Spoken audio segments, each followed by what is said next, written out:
What do you think led to such a big change at a school like Harvard, as well as other elite colleges, to not have so many professors like that anymore who are, whether it's more conservative or just interested in maybe a different view of truth, things like that? Those professors are so rare now. It's an easy and a difficult question to answer at the same time, I think. The people who influenced me were not all conservatives. Judith Shklar was a great professor of political philosophy who was definitely on the liberal side. Michael Walzer, who's still alive, still going, was there also, and Sam Huntington, who became more conservative in his own life and career as things went on. But he was not known as a conservative back then, and so. The trends have changed, I would say, somewhat from political theory to more postmodern themes, which first affected comparative literature and philosophy and eventually the whole university. And among the directions that postmodernism took was wokeness, which is the latest version of that. And none of those movements, of those postmodern movements, has been friendly to the serious study of history or great political or other great texts. They've been parasitic on those traditions, and I'm afraid that has impacted the universities of the country enormously and badly. Right. And can you tell us a little bit about why postmodernism has taken over in this way, and why is it so harmful if students only learn from that perspective? Well, postmodernism is, it has, in some sense, deep philosophical roots in the thought of Nietzsche and Heidegger and other really great thinkers at the end of the 19th century and in the early 20th century.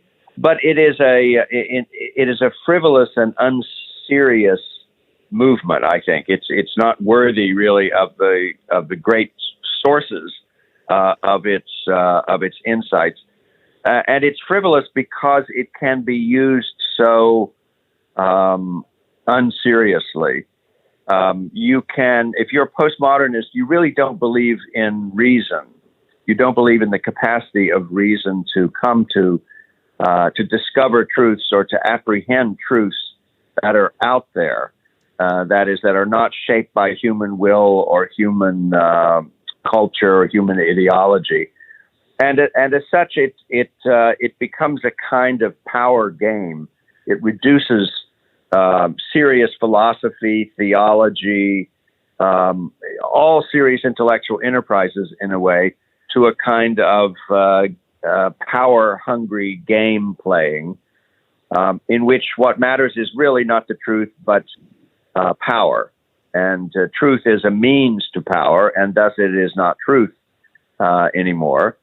And that I think is what has engendered so much cynicism and hopelessness and lack of what would have been called idealism in undergraduates today and in faculty members today.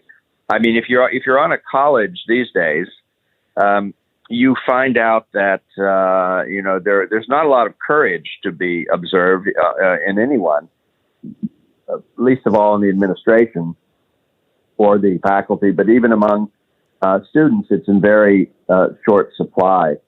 And that's because they're all very sensitive to their reputations. And this is where sort of postmodernism and social media meet, I think, in the current intellectual landscape.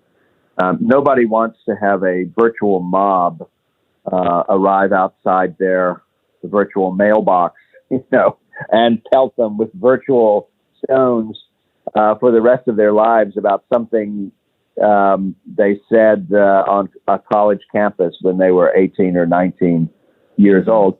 And so there's a certain kind of cowardice, a certain kind of cowardly, in a way, cowardly concern for your reputation that acknowledges, that truth is just what most people say or assert, and that you don't want to be on the wrong end of such assertions, and that is why where you once had demonstrations on political campuses that were, I mean, going back to the 60s, demonstrations that were political and idealistic and moral, and the civil rights movement and things like that. You have very few of those anymore. The typical demonstrations you have are much more denunciations of a speaker for heterodox viewpoints, denunciation of people with whom you disagree, because they must be wrong if they don't agree with you. That kind of thing, very disappointing and very exhausting in a way, and that's sort of and very unidealistic, and that's sort of the modern campus life, I'm afraid.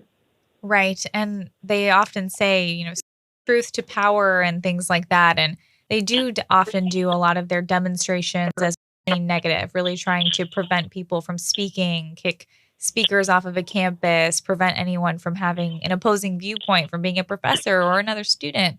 Um, and I think, like you were saying, if you were more idealistic, you might hope that there would be more debate, or you would hope that there would be more discussion between these different viewpoints.